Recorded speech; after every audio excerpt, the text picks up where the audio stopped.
the current chop tables we have are pretty gigantic. They have no vices on them, and they could use a piece of wood on the top of them.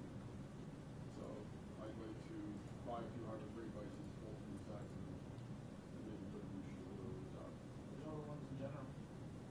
Cool. Well, Jim just redid all those, so I don't want to unbolt all of them.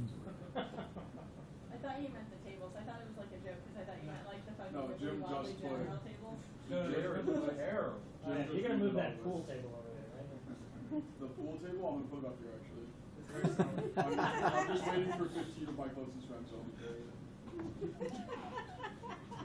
We're renaming this area to electronics and pool tables. I second the motion. Woo! Pool tables plural. You I catch that? object. You could put it down in the basement if the Okay. basement wasn't flooded. All that dirt down there. So the supplies tab is ripped off the 2024 budget for the 10% increase for increased membership and increased costs of supplies.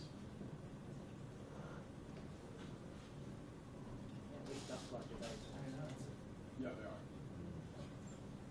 Which stuff funds everything else? You can have all the money at once.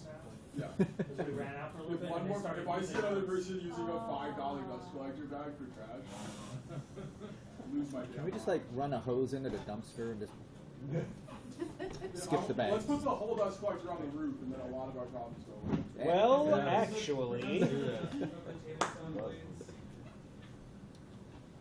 That it also includes the brakes. I don't think so. The brakes were somewhere else on the 2024 budget, and I may have inadvertently deleted them because Safety I wrote equipment. this budget during this meeting.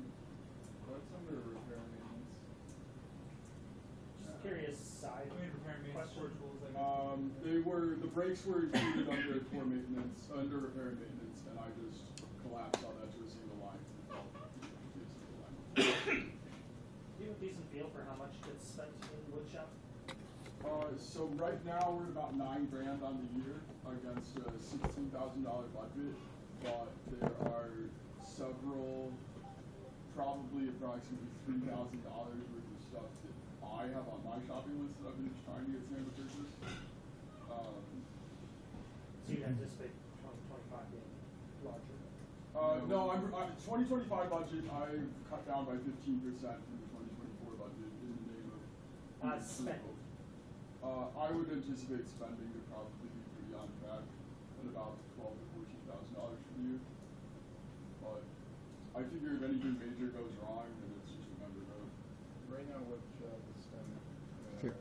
9,000 so. I think there was some level of trying to plan for major issues, and I think that if we need a new joiner and I need $4,000, then it should be under both, not in the budget. It's okay if we just don't have a joiner for a month while we talk about it. The world doesn't end. If we lose a couple members, probably the least station members. All right. Sounds good.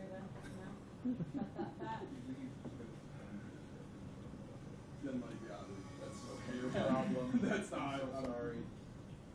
Does anyone have anything they'd like to go over with this?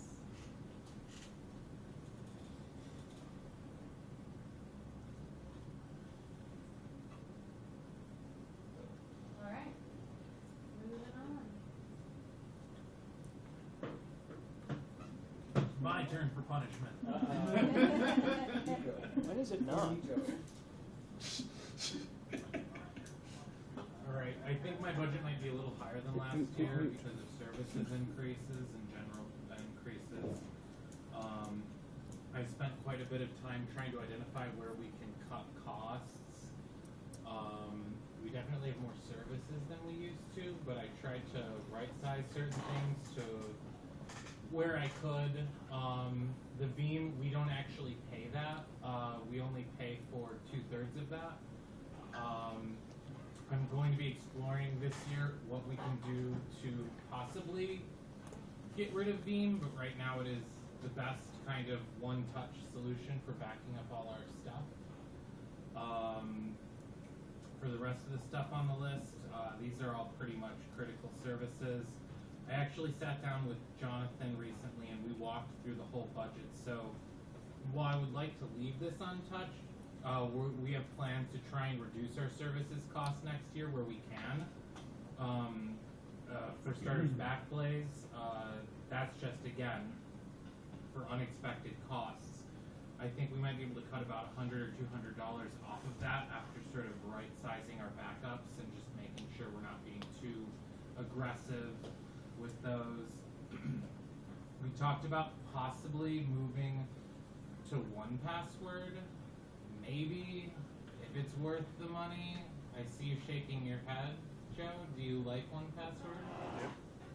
I like Bitwarden, but I've been using 1Password for work lately. I'm coming around to it, but that has nothing to do with anything. The real reason is that they charge $1 per license, and Bitwarden charges us $4. And so we could actually save a couple $100 by switching, which is pretty compelling, and it works just as well.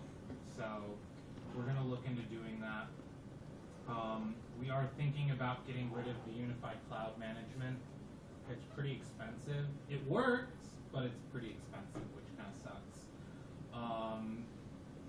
Hetzner, this year we're going to work on containerizing a lot of our services and try and reduce our need on full VMs so that we can kind of split things between the cloud and here and not have it be as complicated as full VMs, which I don't know if that means anything to anyone, but they're a lot lighter, a lot easier to manage, and a lot less expensive.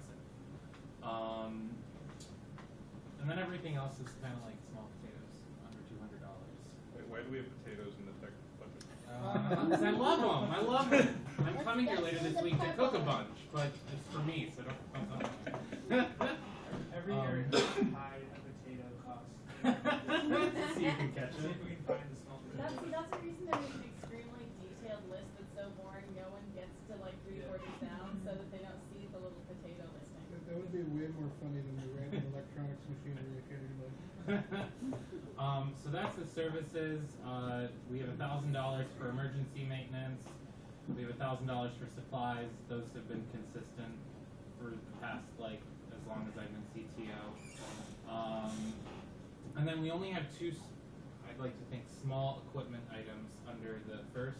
Okay, there's only one equipment tab. Good. One AP for Pop Metals because we seem to be having some issues over there. I did a sort of